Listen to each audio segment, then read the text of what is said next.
Something should be going off in your brain to say that those 650 MPs in Westminster are either thick, stupid, lying, or too lazy to do anything about it because they got £7,000 bung while we all shut down. They had everything on their side. But despite that, there were still people like me, my husband, and other people who thought, hang on a minute, there's something not right about this. And we were probably already a bit dubious because we've been let down with Brexit. So they didn't get everybody in. Matt Hancock's passport system was a failure here in Great Britain. We didn't all jump to it. Everything they thought they'd do to us, they didn't. Because we rejected it. If something in your gut is telling you it's not right, your gut's there for a reason. If you've got alarm bells going off, question it. You've every right. Even if you're questioning me, question it. Ask yourself why you're questioning it. Don't just be dragged along. Don't just let an authority figure tell you what to do. Make them explain themselves. Good Morning Britain the other day posted, I think it was Susanna Reid, saying, oh, well, you know, we really have failed our children, you know, during the pandemic. In hindsight, it's like, no, you failed it. There was plenty of us standing up and saying, do you know what? Something's wrong here. I don't think we should lock down schools. I don't think we should lock down public facilities. But you were calling for circuit breakers. You were calling for the heart dart to be rolled out continuously. More lockdowns, more government control, more regulation. It's you. It's you. Yeah. You're the propagandists, and people need to say that. Everything that we've spoken about in this podcast has been, the theme is kind of around trust, really, in the political realm as well. It's an erosion of trust. Who do you trust then when the media and the political realm is pretty much a den of vipers? Like, who do you trust?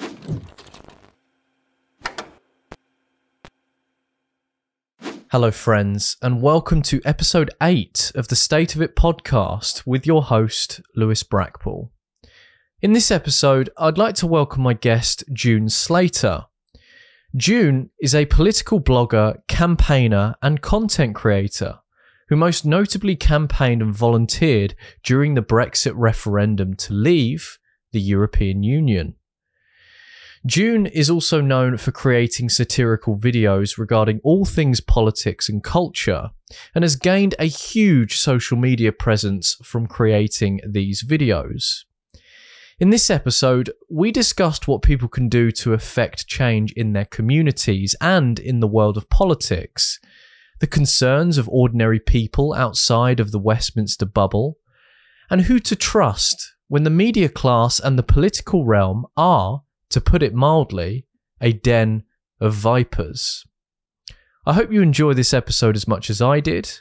This episode is available to watch on YouTube and Rumble, and to listen to on Spotify. June Slater, thank you so much for joining me. How are you? I'm very well, thank you, under the circumstances. I hope you are too. Yeah, well, I'm getting there, considering, you know, watching this nation and the West, I guess, in general, just falling apart at the minute. I don't expect that this podcast will be exactly the most positive in terms of topics and everything, but hopefully we can have at least a bit of a laugh. Well, I think it could be pretty positive, actually, because I'm one of the few bloggers that actually takes any notice of my messages. And I look at the threads, the comments, to see if there's a change in mood. And compared to, I would say, 12 months ago, I think a lot of people have woken up. They might not be bloggers and they might not be on social media for anything else other than joining their little groups, contacting friends, going to Lab Bible. But when I put stuff on now about the rollout and whether or not people would join in again, when it was all kicking off during lockdown, stuff like that went really down in my posts. The other thing I think is having an effect is Facebook censorship is nowhere near as bad. Yes. And I believe that is because TikTok has taken so much business off them. Yeah. Because TikTokers sell stuff. They do all sorts. Anything's permitted, apart from me, of course. You can go on with a pair of saggy old tits and put, watch me live in my bio in a filthy, dirty bra, and they'll accept that on TikTok, but they won't accept one of my bloody piece to cameras, we'll call it. There's foul-looking women who've never seen a dentist since 2008, and they're pouting away at the camera. Watch me live. I wouldn't, unless you brush your bloody teeth first. I'm not gonna watch it. Watch your live what? Watch live your underwear. You must have lice because you're not cleaning yourself properly. They're live on TikTok. So I think what's happened with Facebook sat there, Mark Zuckerberg rolling his eyes with some purple-haired staffer saying that we seem to be down on the figures. We're down. We're not getting the hits we used to. Oh, could this be because we're always censoring people and blocking them?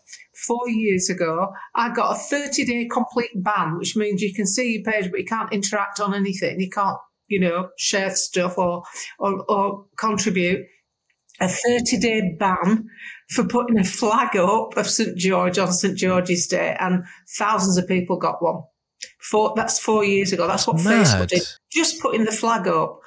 And I think what's happened, Facebook are being crushed because whilst it's a massive platform, you've got Elon Musk that allows free speech, which is where I operate mostly. I mean, I've got 141,000 followers now, and I've done that since 2022, sort of.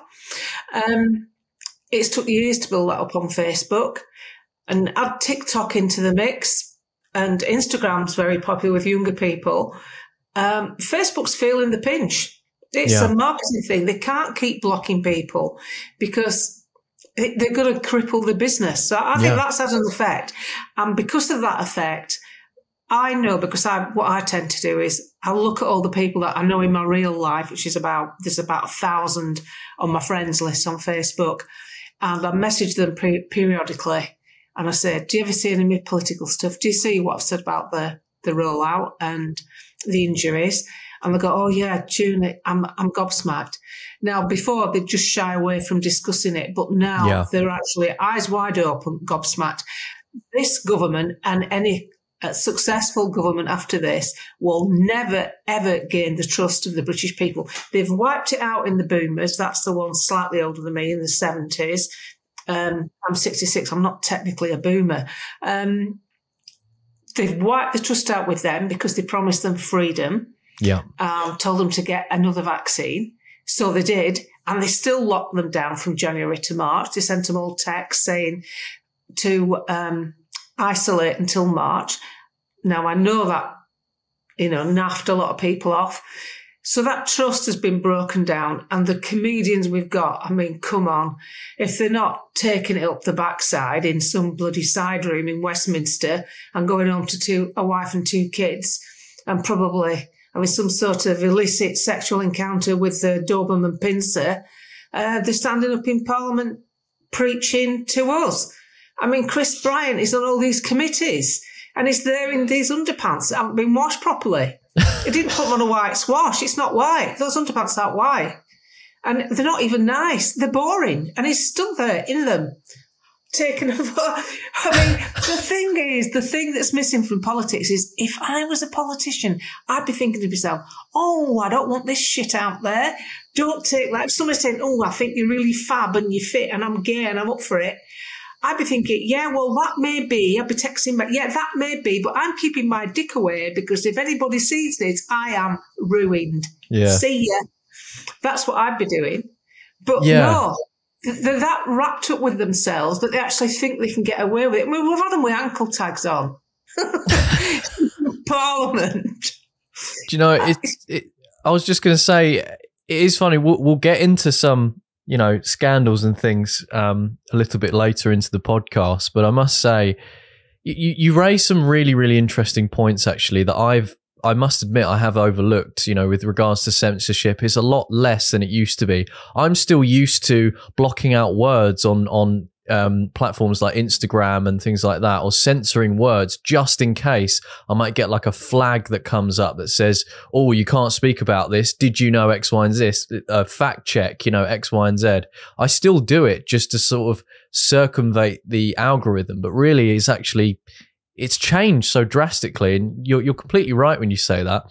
I'm trying to think, before we properly get into this, June, I'm trying to think of where I first saw you. I think it was during lockdown. I think you posted one I think you were doing, I think it was at Lockdown Wine Club, I think you called it, where I think, wasn't it, you were basically doing skits. I'm really a drunk. yeah, everyone thinks you're really a drunk, and that you're you were making, of course, jokes about that, and of course the madness of what's been going on now. But then before that, because I've looked back briefly at your career, and you've known a lot of people through like Westminster and obviously outside of that, and obviously you've seen things change over the years. Would you mind just letting telling the viewers a bit about what it is you were doing, obviously before 2020 and the madness then, and obviously Brexit? You were very involved with the campaign there. Would you mind sharing a bit of that? I'm not political. I've never been political. I don't care about them. I've run businesses. I've never really bothered much who's been in charge. I've only ever voted in a general election, and not every single one. Excuse me, coughing. But after a few incidents at the Channel Tunnel, which were quite dangerous, one guy jumped off, huge guy, like West Indian or something, or African, a big, well-built guy, jumped off the back of a truck, and we got hemmed in between all these trucks, and he had a crowbar. He was trying to get in the truck, migrant crisis, all that. And he came walking down to our car, which was a low-slung Mercedes CLS with 4 little dogs in the back. And I'm in the passenger seat, so it's Calais. I'm on the outside. I'm sat where the driver would normally be. And he came walking towards the car. Couldn't see the dogs because the windows were privacy windows at the back. And he got his crowbar, and he looked at me, and he went, "Hey, Blondie."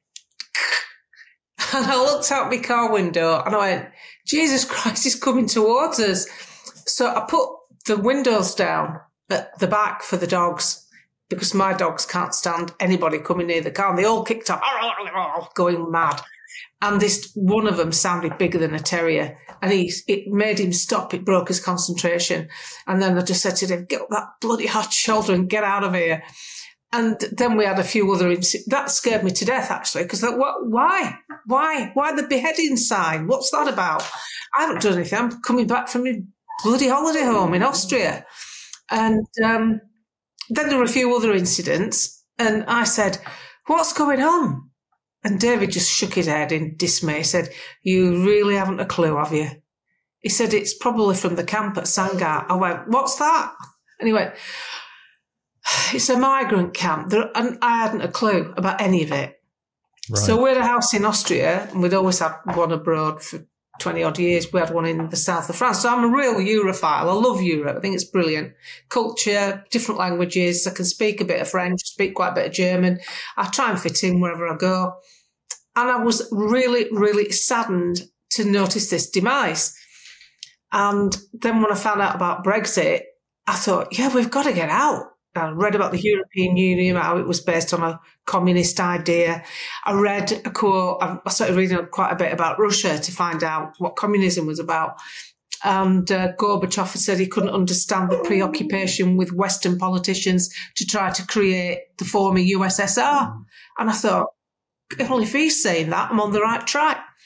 So I decided to campaign for Vote Leave, and emailed them and joined in, going out at the weekends into the town to explain what Brexit was really about, but they didn't understand. Right. And then I started using my page on social media. I'd never done anything like this before, and I just got fed up one day. I'd been in the town centre, and the market superintendent had to talk me down off a bench because I was like Billy Graham. I'd gone all evangelical. He doesn't understand what's going on. This is worse than he ever imagined. This is communism. David said, "You need electric bloody lips, woman." And so this market superintendent said, "Are you going to come down peacefully?" I only stood on a bench. I wasn't exactly riotous. And anyway, local winos gave us a clap. So when I came home, I lifted my laptop up, and I thought, they don't understand how controlling this European Union is. So at the time, we had David Cameron as Prime Minister. So I said, I just did this thing where off the cuff, I never rehearse anything. There's no script. I just do one it and post it. If it's full of mistakes, I'd look.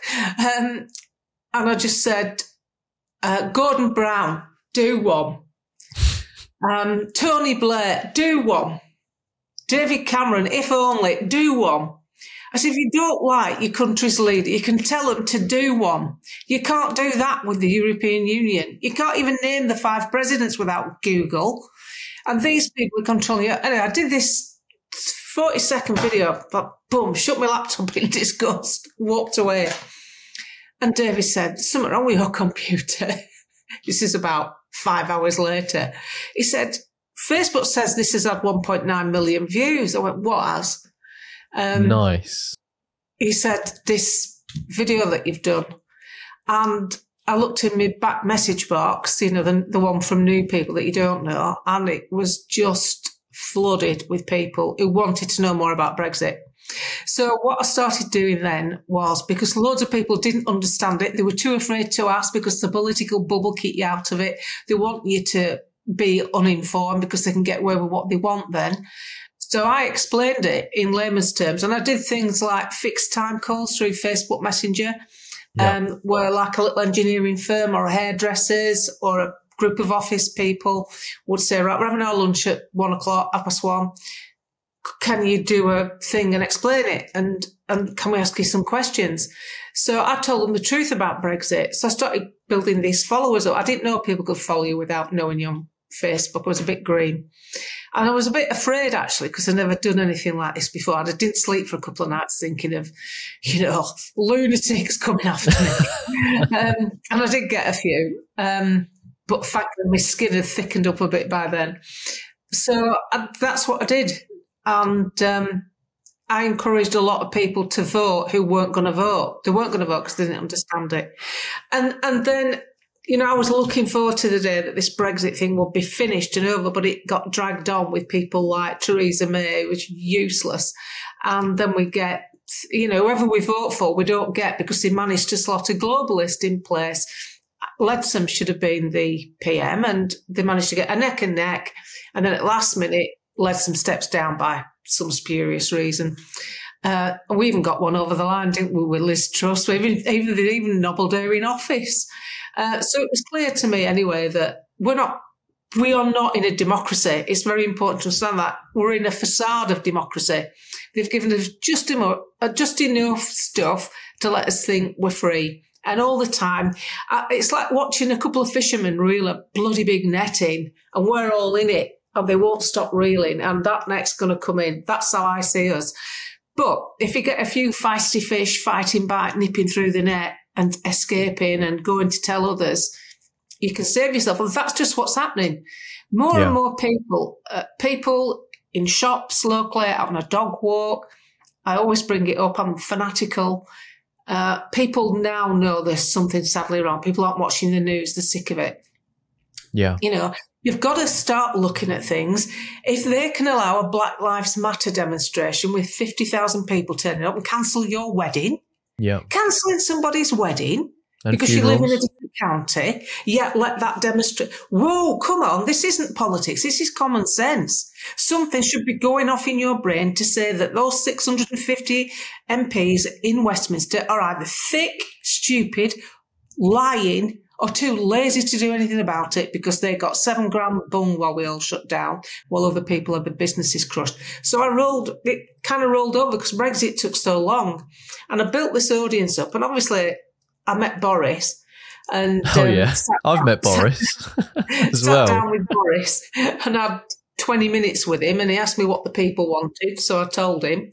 And he said it was an excellent campaign. They offered me to work on that Brexit post, but I didn't want to do that. Going away from home, different hotels, I'd have been constipated and bloody miserable. I'm not a big drinker, so I wouldn't have been on the lash every night. I don't want to pull a bloke. I'd rather sit with my dogs. So I didn't want to go on the Brexit bus. I don't want to be a politician or a TV personality. I just don't want to live in a controlled environment that takes my wealth that I've built up from hard work. And I think of all the weekends I've worked and leaving school at 16, no education, and having to batter through life just to get somewhere.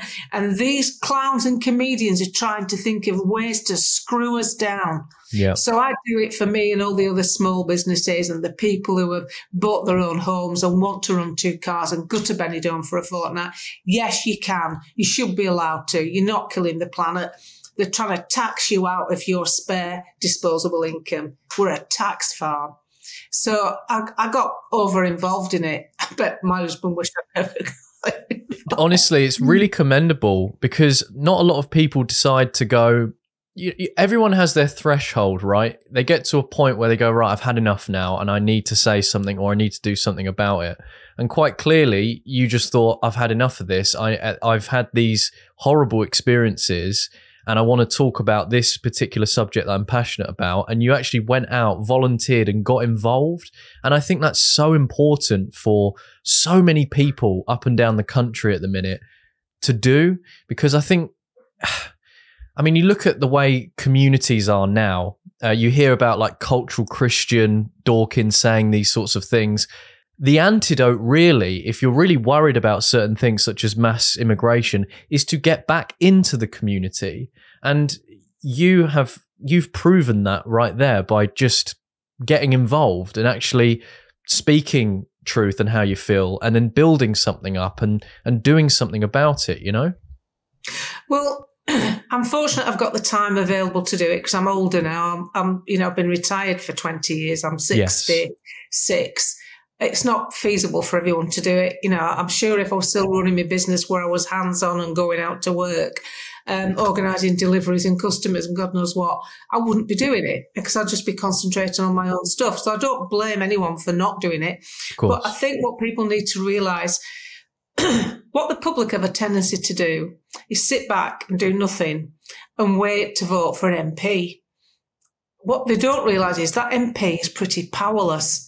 They're not that, they're not going to make changes.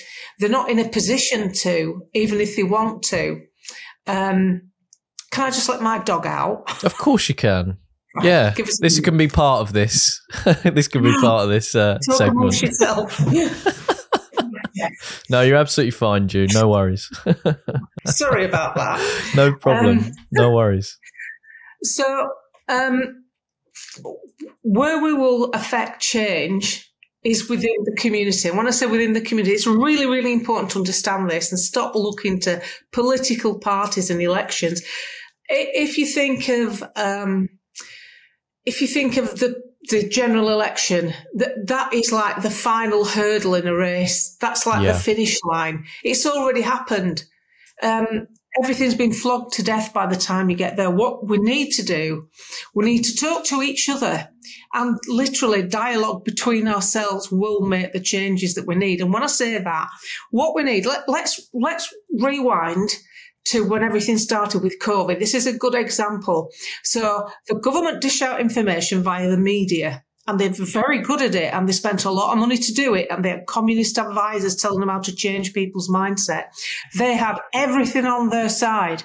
But despite that, there were still people like me, my husband, and other people who thought, hang on a minute, there's something not right about this.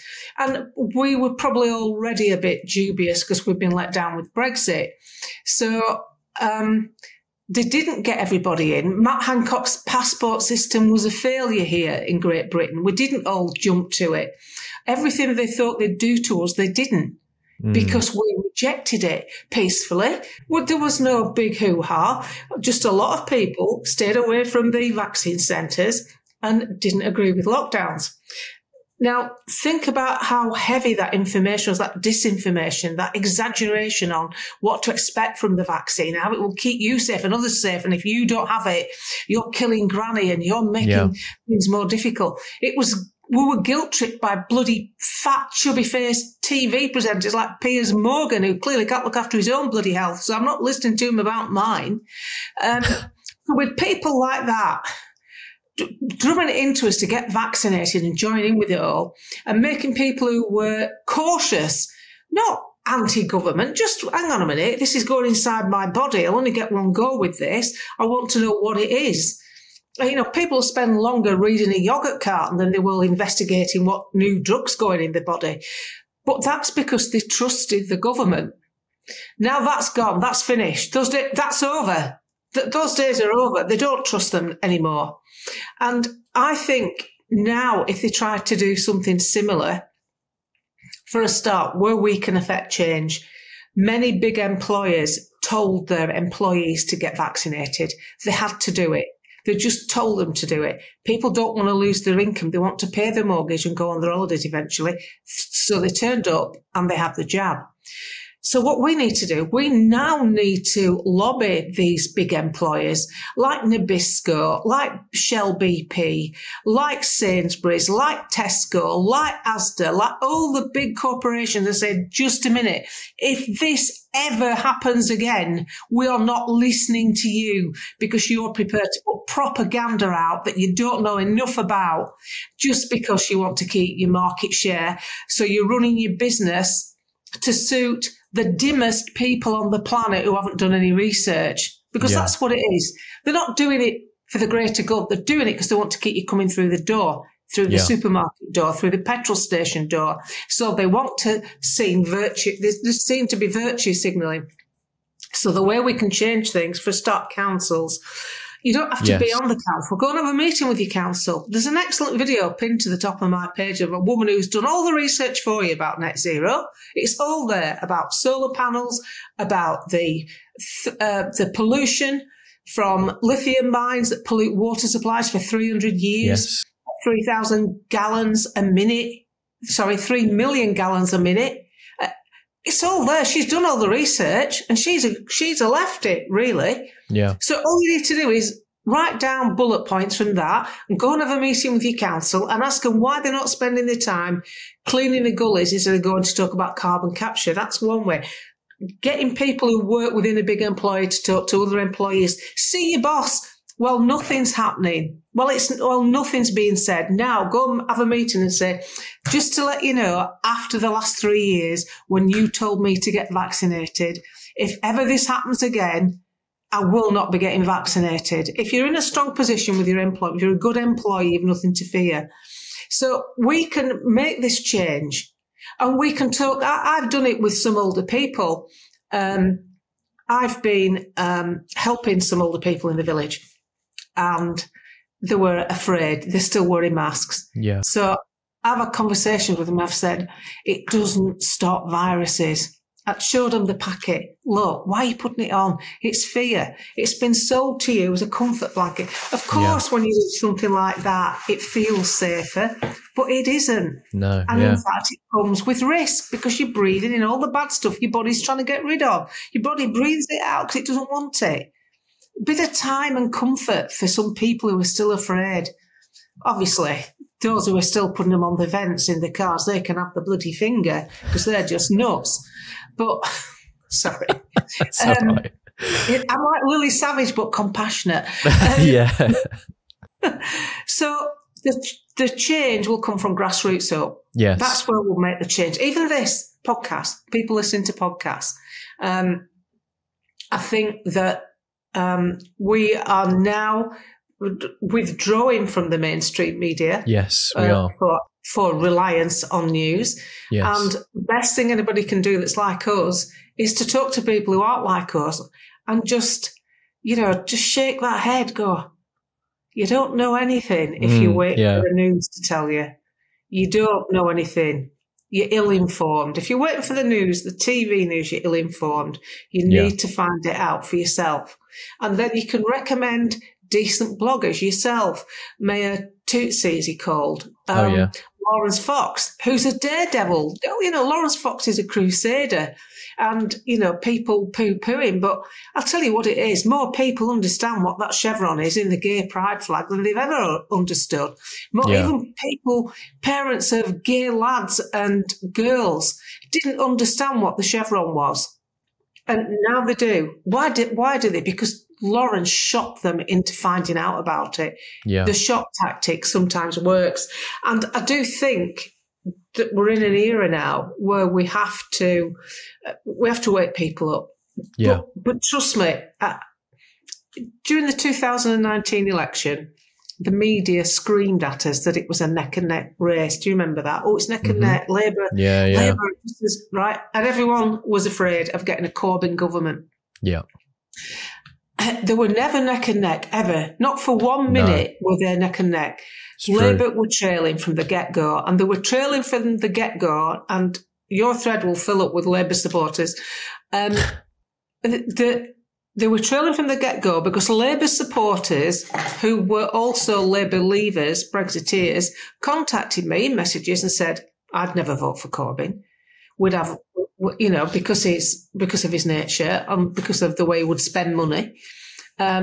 They loaned their vote to the Tory party. That's where the Red Wall came from. That's where your Lee Andersons and your Ben Bradleys came from, because those Labour leavers didn't want Corbyn. Boris didn't win. Boris was handed a victory because the opposition was fearsome. Yes. Because people were afraid of Corbyn. That's what won. Not the Tory party. These bloody Tories make me laugh. Bring back Boris. No, don't bring back Boris, thanks. Where did you get £5 million for speeches? How come the peace talks were scuppered with Ukraine? The Minsk Accord too. Get a grip. We don't need that man back. That man has no morals, in my view. Is he moral? He'll do whatever it takes. I mean, if you think he's the best you've got to offer, then you've nothing to offer, and I might as well take my chances with that bloody wet fart Keir Starmer. Excuse my French. No, fine. Does it have to be edited, this, when I say stuff like that? No, it's going to be unfiltered. Don't you worry. Unfiltered June Slater segment. So, you know, you're absolutely fine. The thing is, back then, the media, again, were in control of the narrative, telling us, and the pollsters, you make me laugh. The polls, my message box got it right, because I was dealing with at least 1,500 messages a week during Brexit.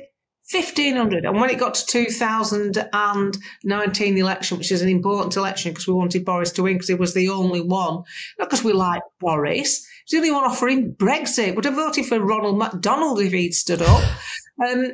So this ego that Boris was the main man. No, Boris was the only man. The only man.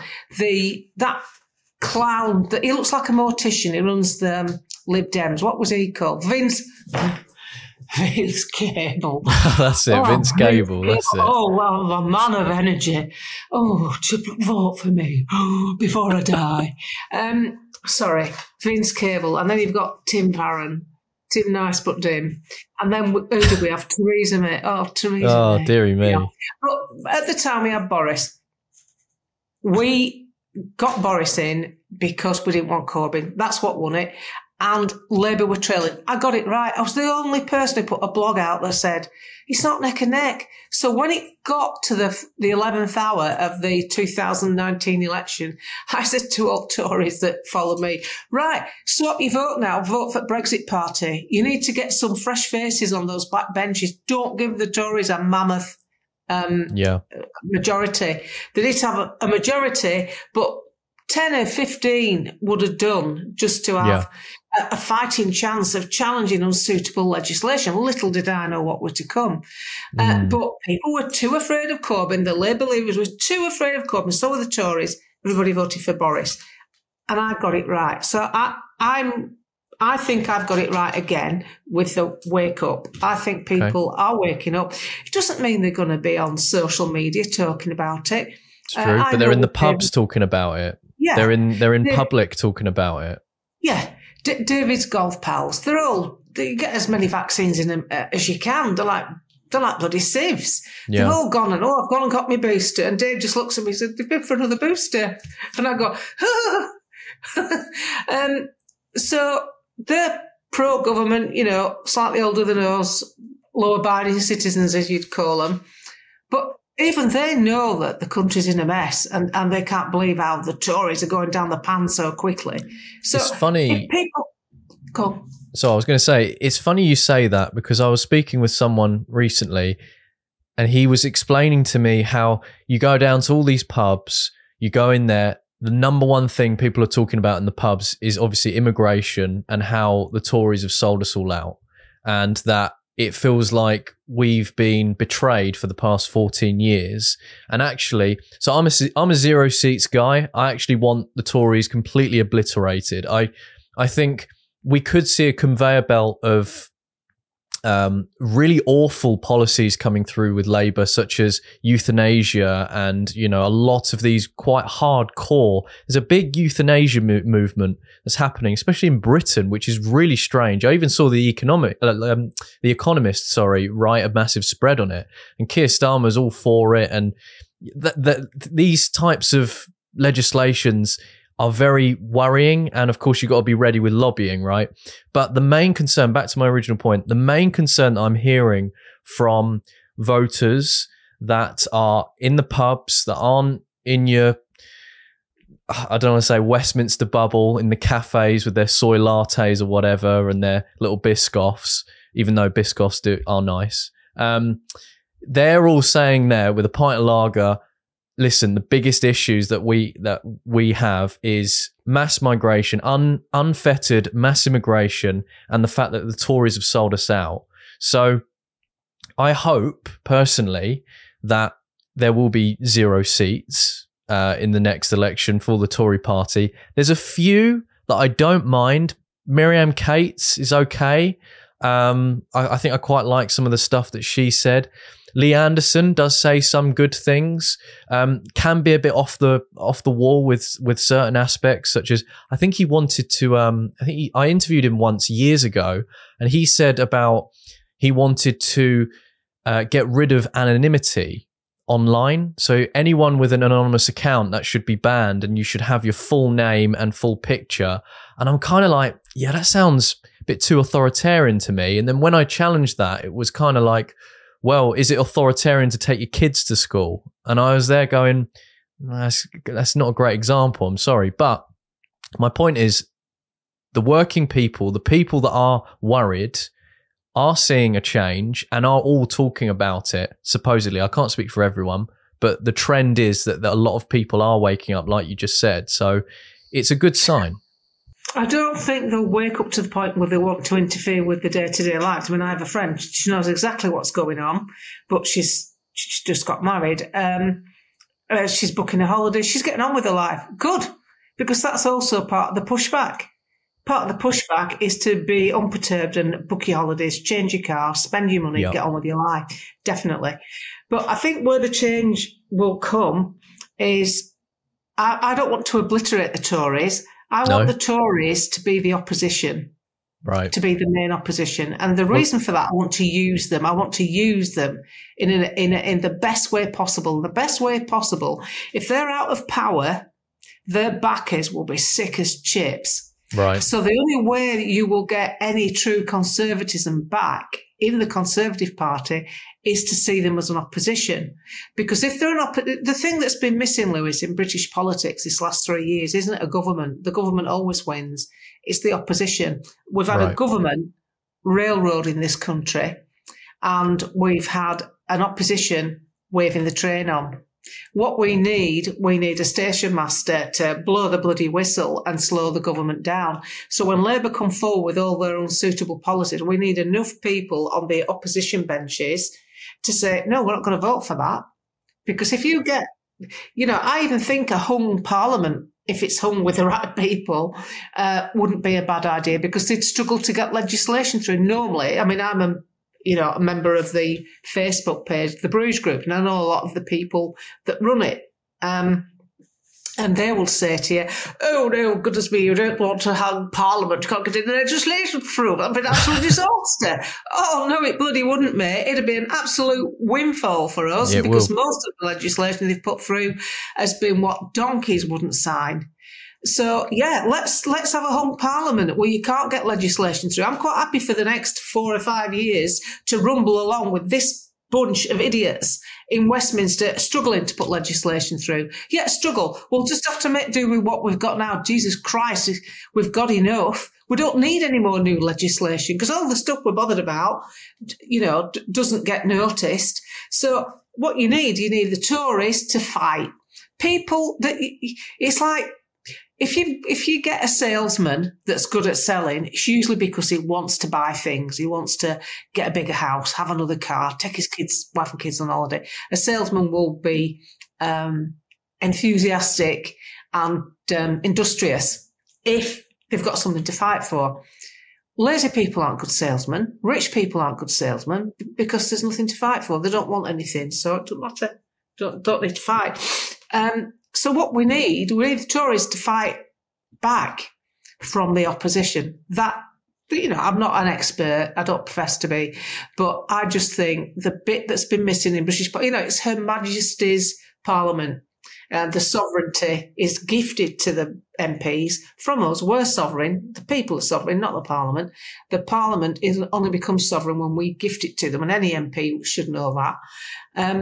So we gift it to Parliament, and it's His Majesty's government and His Majesty's opposition, a bit like a courtroom, really. So you've got the legislator, which is the Parliament, and then you've got the judiciary. I think they're highly biased, globalist. Anybody in any power position in the Tory party is basically a globalist. Yeah. Who want this one world government business and assume people like that. Anything that's handled from afar isn't good news. And I don't want treating the same as someone in sub-Saharan Africa, because I think it's different for us here. I don't think somebody in Accrington should be locked down because something's happening in Venezuela. I think we should have independence as much as possible. But the way to get... I think the party system is dead. Yeah. And I think another thing we have to watch out for here, and this is another thing I've been monitoring, the biggest change in British politics will be with George Galloway. He's going to change the House of Commons, not Reform.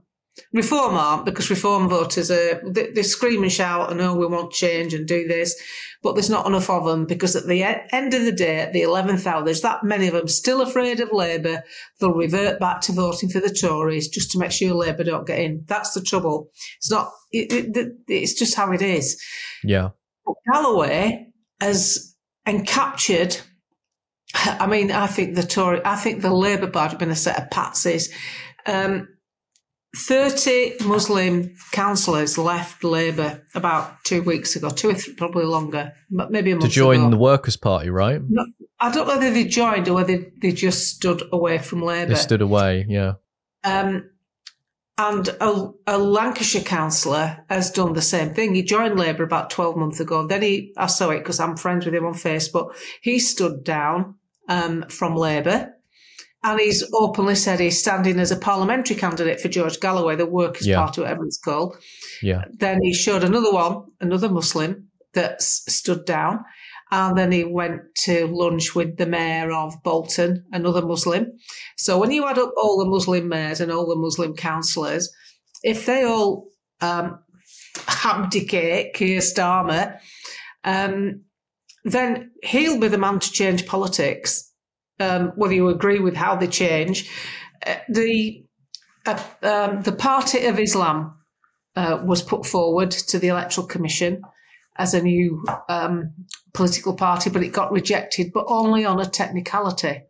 So yes. I think George Galloway is the next best thing. Who I think he converted to Islam himself, actually. So I know his wife's Muslim, and I think he's converted. I don't know. I'm not sure about. Galloway is a very interesting one. It's interesting you mentioned Galloway. Controversial, I know, but I think I agree with you completely when it comes to him, and he's the one that's to change the makeup almost of Parliament in that respect, with him being elected. I disagree with him on a lot of things. There's some things I really do agree with. He's very anti-net zero, and he's very, I think he's anti-abortion, and there's lots and lots of different issues that I totally align with him on. Very anti-war, anti-Ukraine war. Obviously, he's very vocal with the whole Israel-Palestine thing, which, I'm going to be honest, I'm not as vocal about, because I'll be honest, I don't know enough in terms of history. And I think it's easy for someone to sit on the internet and just throw an opinion out on a conflict as something like that, you know. Obviously, you can condemn all the horrific things that have been happening. That's obviously natural. We're human. We're obviously going to do that. But in relation to Galloway, I completely agree with you. And it's actually controversial for someone on the right to say that with regards to Galloway, with some of his incendiary views. Well, what got me with Galloway, he came across a video I'd done about Ukraine. Well, I did a tongue-in-cheek video where I said, what, are we at war with Ukraine? No, I've still got my COVID bunting up. I did something stupid. And he said, oh, my, a star is born. I thought, really? I've been at it 8 bloody years. Anyway, so he started following me on Twitter. Anyway, I must have put my foot in it because someone was going, I don't blog about Israel and Palestine. I won't get involved. I'll sometimes blog about the way the police handle things, but not the actual conflict in the Middle East. And I don't want it on my thread. I'm not interested in it. And I'm sick of politicians grandstanding about world affairs and not concentrating on Great Britain. I agree. I've yet to see any other country, anywhere in the world, have a parliament that stands up and pontificates about what's going on here. And I'm sorry, but when I see pensioners making a suicide pact, in other words, if one dies, the other one will kill itself because they don't want to face destitution on their own. They're making soups from stock cubes because they've no money to pay their energy bills. They've no control over the future. It's grim and dim. They're having next door neighbours cooking their hot meals. They have a hot meal once every 3 days. I am sorry, but that is more important to me. That is more important to me because people in this country, as we have a massive foreign aid budget tied into law, 0.07% of the GDP, we're the only country that tied it into law. Cameron did it, you turd. And he joined in the bank bailing scheme, another turd trick. When I see that, it absolutely dismays me that we dare to have politicians that stand up and go on about other people's countries with other people's problems. It's a big planet. There's always going to be something shitty going on. And sadly, I've reached an age where I realise my own government and the American government are usually behind a lot of the shitty stuff. Yes. I'm not proud of them and I don't back them in anything. And I do not understand why you can ask for peace for Palestine, but you can't ask for peace for Ukraine because the military industrial complex making too much money. So I want to see politicians who talk about this country's needs, our people's needs, why pensioners are afraid to die on their own. We have wiped out the very relevance of even living in this country. And we have filled our parliament with people who are more interested in other people's countries because that's their background, that's their ethnicity. They're more interested in getting things into play that suit this other country, wherever it is, and what they really want from it. That bloody idiot in Scotland who's now the First Minister, what's he called? Hamza Youssef. Hamza useless. Going on about there's not enough white people. All the top jobs are taken by white people. All right, then, here's a scenario to help you understand it, fat chaps. Fat chaps is what my dad used to call people if they were a bit fake, fat chaps. You have a beauty competition. There's 100 contestants. There's 95 brunettes and 5 blondes, and you've got to pick 5 winners. What's the likelihood? What's the average, the law of average that some of the 5 winners, 5 finalists are going to be brunettes? It's going to be pretty high, isn't it? Because there's 95 of them in the 100 that are presenting themselves. So why are you surprised that all the top jobs in Scotland are white people? Well, that doesn't surprise me. That's not racist. That's maths. That's like 2 + 2 is 4. And these people jump on the back of that to use an excuse to promote racism against white people. If you don't like a country because it doesn't have enough diversity, then the best place to start is anywhere you want in the Middle East and Pakistan. Because I'm pretty confident that everybody in the Pakistani parliament and government come from Pakistan, from Pakistani backgrounds. And I don't see anything wrong with that. So why are you preaching to us We've got someone who isn't white running Scotland, who isn't white running Wales, who isn't white running the whole of the British Isles. So what is your problem? I do not understand how you dare stand up and say there's too much whiteness in a country that's 95% white. That's just ridiculous, and it's an excuse to have a go. And I want someone who can do the job. I want a meritocracy, people employed on merit. In other words, if you're an airline pilot or a surgeon, what do you want? Well, he's gay and black, I'll have him. No, he's got the best record. His patients actually come round and recover. His patients don't. I want the one with the best record, not the one who fills some criteria. This is just madness, the way this diversity and inclusion. You're already diverse and included. You're filling our parliament seats. It doesn't get any better than running the bloody country, does it? You're running Wales, you're running Scotland, you're running Great Britain. What else do you want?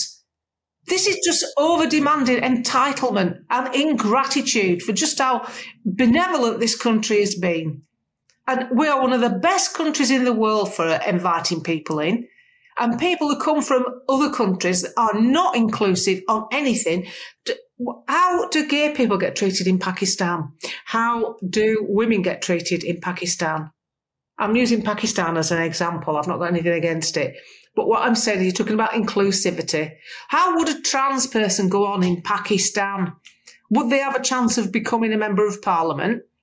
So answer me those questions before we start nitpicking on how my bloody country handles everything, because my country's the one doing all right. My country's the one with everything to offer. So that's what I get sick of. And then the lovey brigade cancelling Lawrence Fox because he said Britain isn't racist. Are they a bit thick?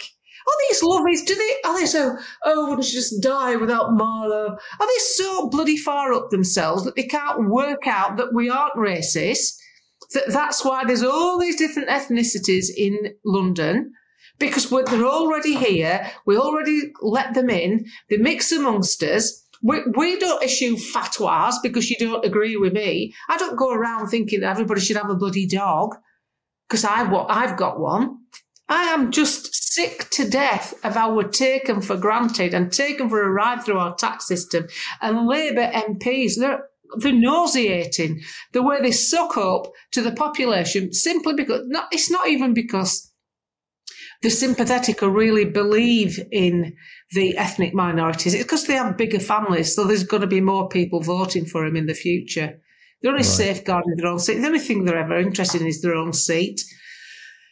So I just think we've had a rough ride this last few years, and it's been rough under the Tories. So guess what? I'm weathered. I'm ready for Labour. I know they're going to stuff it up me. I'd rather be stuffed by my enemy than be soothed by my friend who's really stuffing me anyway.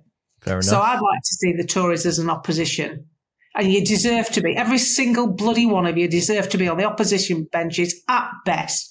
Because you're gutless, you've never stood up for sod all this last 3 years. Steve Baker crying in Parliament. Man up. You should have not voted. And the most sensible thing that we could do with British politics is to stop the whip. To stop making MPs vote with the party or the government. Stop the whip. You'll see a change. You'd see a change then. Can I ask? We talk about everything that we've spoken about in this podcast has been, the theme is kind of around trust, really, in the political realm as well. It's an erosion of trust. Who do you trust then when the media and the political realm is pretty much a den of vipers? Like, who do you trust? I do what I've always done. It's just been a bit easier with social media. Without social media, as a younger person, when I was trying to get on in life and I didn't know how to do it, I didn't want to be poor. I looked at my mum and dad dodging the coal man and not having any heating and an outside toilet, and I just thought to myself when I was a kid, dear God, there must be something better than this. So I focused on doing something to put myself in a better position. And the way I did it was listening to people. If I looked at someone who had, say, a nice house and a nice car, I think, how did they get that? How did you do it? So I talked to them because I used to wash people's cars as a kid.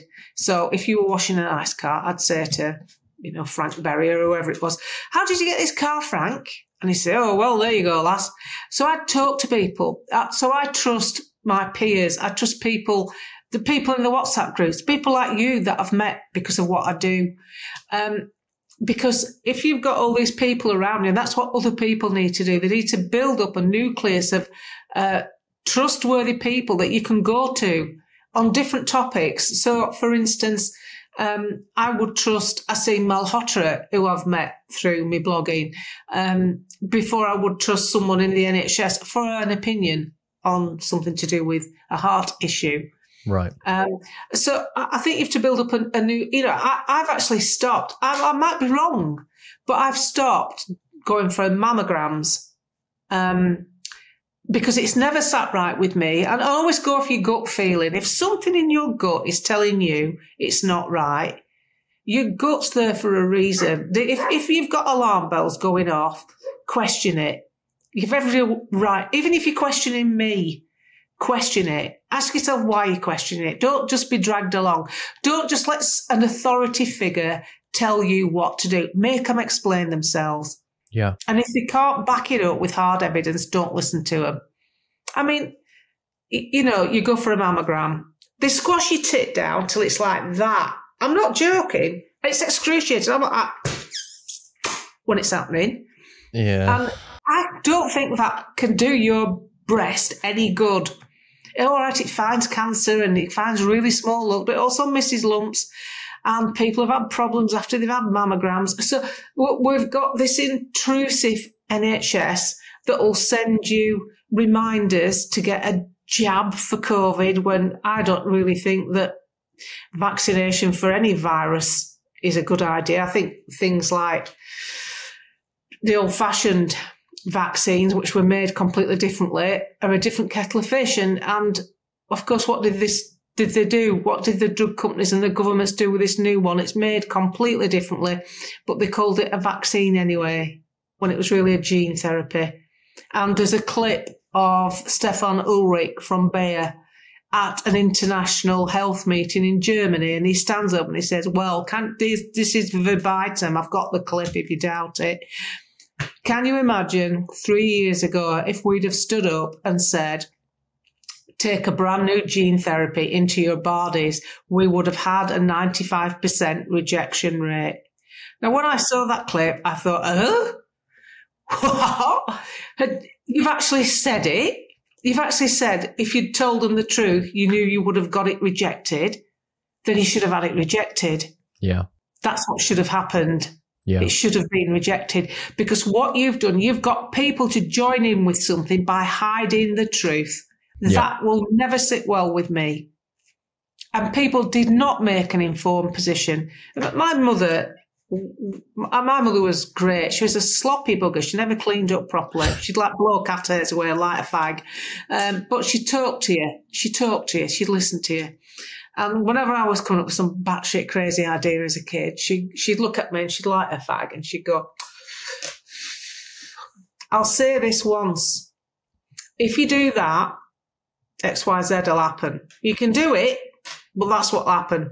Don't say I didn't tell you. You've been making your decision from an informed platform. And then she'd walk away and I think, what? So I'd have a think about what I were doing. Because I did actually listen to my parents. I was never anti like, oh, that's it, I'm not doing it. I was never like that because my mother made a lot of sense. And a lot of people where I lived used to call and see my mother to like listen to her for advice and stuff. There was always somebody in our house getting some advice from my mother, be it a neighbour or a friend or a kid. And I'd have to go and make myself busy while she was having some tete-a-tete. Because people didn't have counsellors then. They had friends and neighbours and relatives. And so I'd listen to what she said and I'd probably not do it. And then my friends would go ahead and do it. And the things that she foretold me would happen, happened to them. So that's why I feel so strongly about it, because we've been treated like that as a nation. We didn't get told the truth. We were lied to. We were cajoled. We were soothsayed. We were like, oh, it's absolutely safe. Of course it's safe. It's 100% safe. No, it's not. It comes with risk.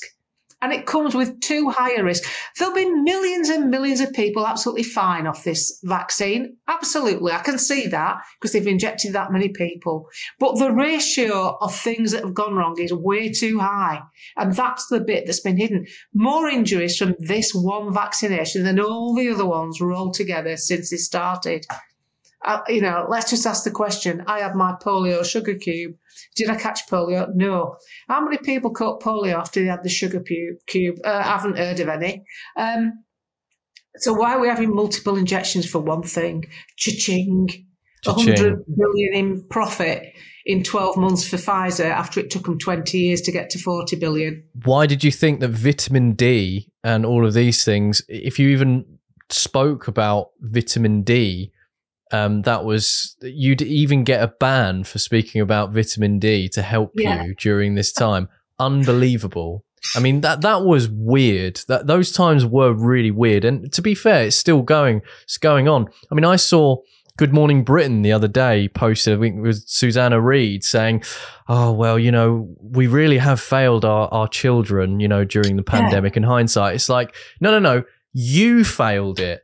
There was plenty of us standing up and saying, do you know what? Something's wrong here. I don't think we should lock down schools. I don't think we should lock down public facilities. But you were calling for circuit breakers. You were calling for the heart dart to be rolled out continuously. More lockdowns, more government control, more regulation. It's you. It's you. You're the propagandists. And people need to say that. Unfortunately, Piers Morgan and Edwina Currie. I mean, I'd love to do Edwina Currie. Oh, that wouldn't sit next to someone who was vaccinated. And Esther Ranson. She was one of the leading ambassadors for whatever Age Concern calls itself now, saying that pensioners who refuse the vaccine shouldn't be given other treatment. Oh, that's dare awful. You? That's How awful. dare, and look at her now. She's got a very fast-acting cancer. That's awful. She's had all the jabs. Yeah. I wonder. But these people who stood there and said that, I mean, I don't really care whether you've been vaccinated or you haven't. That's up to you to decide. I don't care. I didn't take it because my lifestyle, I live in an isolated property on the edge of a village. I don't go to crowded places. I don't go to football matches. I don't go to music concerts. I don't do anything like that. I'm not picking my kids up from school. I keep myself to myself. I'm low risk. Whatever I am low risk. I'm low risk of catching it. I'm low risk of transmitting it. So that's what I wanted to do. And that's the bit that was missing. That is my bloody right to behave like that. That is my right to make that choice because I'm making the sensible choice. I don't need to risk your chuffing vaccine that you don't know enough about, that you didn't test for transmission, but you're telling everybody to take. You've got a health minister, Sajid Javid. Oh, the first two didn't work. It's the third one that works. No, it isn't. The third one was made for another variant, allegedly. So don't talk with a forked tongue. Unfortunately, these people are not up to the job. Yeah. And it's my right to say what goes in my body and not have some bloody twit sat on a sofa on GB News like Carol Malone saying, well, everybody ought to have it. They ought to have it. I mean, the ones that ought to be locked up. Why should we be locked away because we're not vaccinated? I haven't given anybody any illnesses and I haven't contracted any from anyone. So, what was this thing about the unvaccinated? It's not the unvaccinated. I've got a friend who, I know him. He comes to my house for barbecues and he's the manager of a crematorium for a town with 90,000 residents. It's a big crematorium. They're busy. He's been doing it 35 years. And during that time, the ratio of what they call older people, older deaths, wasting away through cancer and illness and old age, has always been higher than younger people. And now he's burying 50-50, what they call full flesh, which means they're putting coffins in the crematorium or in the ground heavy because they've still got meat on the bones because they're younger. Full flesh, it's called. Now, He's not lying. He's the front end of this. He's seen you. He's seen you when you're going in the ground and when you're going through the curtains. And he's putting people away every week in the 30s, 40s and 50s. So when you say about trust, I trust him. I trust him because he's been doing that job. I don't trust some clown on that TV station. I don't trust some bloody idiot journalist. And I certainly don't trust anybody from politics. But I trust him because he manages a crematorium. And I trust my friend who works in an NHS centre who's not been vaccinated, who told me what. I trust her. So that's what you need to do. You need to get your men around you. You need to get the people around you can trust. People, preferably, you can see and touch, people that you know.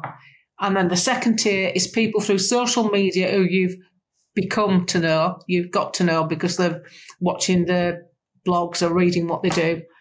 And at the end of the day, there's warriors out there. There's Bev Turner, there's Dan Wotton, there's you, there's Rini Honderkamp, there's Asim Malhotra, there's Joe Rogan, there's Andrew Bridgen, there's Dr. Cartland. There's bloody thousands of us trying to do work so that you'll be informed before you make any decisions. So that's what I would do. Look for these people. Look, if someone recommends someone, and the other thing, be very aware of, the other thing, this naffs me off this. I have never took a cent. I get paid from Twitter, £37.50. I have never been paid a cent for what I do, and I spend a lot of time doing this every day. My husband gets naffed off with me. It comes to tea time, and somebody will read, can you do a podcast? And I'll look at him and go, no, enough. But I've never took any money because I made my money when I was working. Yeah. And this, to me, is vocational. Yes. I don't mean that I'm special. I mean, I've got the time and effort and I've built an audience up that, trust me, because I've been at it a long time, that at least will question things if I put it out. So what I've noticed now, there's a lot of bloggers out there who have monetized accounts on YouTube and what have you. Yes. And it's all dying a bit of a death now, isn't it? Because like lockdown's over, COVID's over, Brexit's over. Oh, it's all going a bit stale, really. There's not much to talk about. Oh, my God, here we go. Bitcoin, gold. I'm sorry. That's just maximising the potential for personal gain. I'm not too keen on that. And anybody who's advising you to buy gold, anything, whatever you buy, if it's not in your possession, you don't own it. So buying a lump of gold and stashing it with a holding company is as bad as having a bank account. It's as bad as clicking on to your screen. You know, any money you've got in the bank is at risk for a banking collapse. Obviously, the government has an insurance level, but that's a chocolate fire guard because the government haven't got any bloody money. So that's a chocolate fire. That's not going to happen. So people need to invest in themselves. If you get on, this is what I would say. If you get on with your family, if you love them, and you get on with them enough to be around them. I know a couple of families who function pretty well. They love the mum and dad and in-laws get on. I think you should pool your assets, buy one place together with a little bit of land, a couple of acres will do, and live together. In Austria, where I had my house, it was really difficult to buy what they call ein family house, a one family house. Because if you go to the houses, you look at them, it looks like a detached house. When you go in, 3 apartments, kids live on bottom, mum and dad at middle, grandma and to the way around, sorry. Grandma and grandpa bottom, main parents at middle, kids above. 3 apartments, that's what it's hard to find a house. And they do that because they all live together so that if the parents want to go out, there's babysitters, grandma and granddad are in. If grandma and granddad aren't very well, there's someone to look after them. It works and it's cheaper. You're all together. You've got, you know, we're losing this in the West. What do? We take a wheelbarrow and take our old people to homes and put them in and have some bloody businessman screwing the profit to death out of his business plan to get, you know, that's right, give them half a banana instead of a full and it's costing too much. That's where your nana's sat, being looked after by somebody who can't speak English. Oh, God. There's malnutrition in care homes, for God's sake. Think twice before you put your relatives in. Do your research. But the way I would, if I had a young family now, if I had kids and I was young and I got on with my family, I'd look to using the facility of the working couple being able to borrow the money because they've got an income, and the retired couple having equity in the home, putting it together, and buying somewhere together. That's how to think small, be small, keep your men around you, and keep away from the city centres. That's what I would do. June Slater, thank you so much for your time. Sorry about my itchy nose. I think absolutely fine. I didn't notice it until you mentioned it now. Thank you so much for your time. I think you're doing stellar work, and you're consistent with everything that you say. I must admit, you go online, you speak from. It sounds a bit cringe, really, and quite sickening, actually. But you speak from the heart. You speak from, a good conscience. So thank you so much, and keep doing what you're doing. And thank you. Where can we find your work? Is it mostly on Twitter? Mostly on Twitter, June Slater 17. There is somebody running an Instagram account and a TikTok account. They're doing very well. They're getting 600,000-700,000 views. It's my stuff, my videos, but it's not me. Right. God, I hope they don't put any nudes up. Then I will balk. There's TikTok. There's 3 accounts. One of them belongs to me, but I can never remember my password. There's 2 other accounts. They're not me, but my stuff's on there. And there's Facebook, UK Politics Uncovered, or my personal page, June Slater. There's 2 pages there. There's about 170,000 people there. And then brilliant. 141 on Twitter. I like Twitter best because I'm like you with Facebook. I never call it the vaccine. I always call it the rollout. The rollout, right? Because of censorship. It's not. Well, we're going to give it a go with this one. I'm going to leave it all in. We'll see what happens. Right. Yeah, take a gamble. But June Slater, thank you so much for your time, and I'll see you again soon. Thank you. Thanks, Lewis.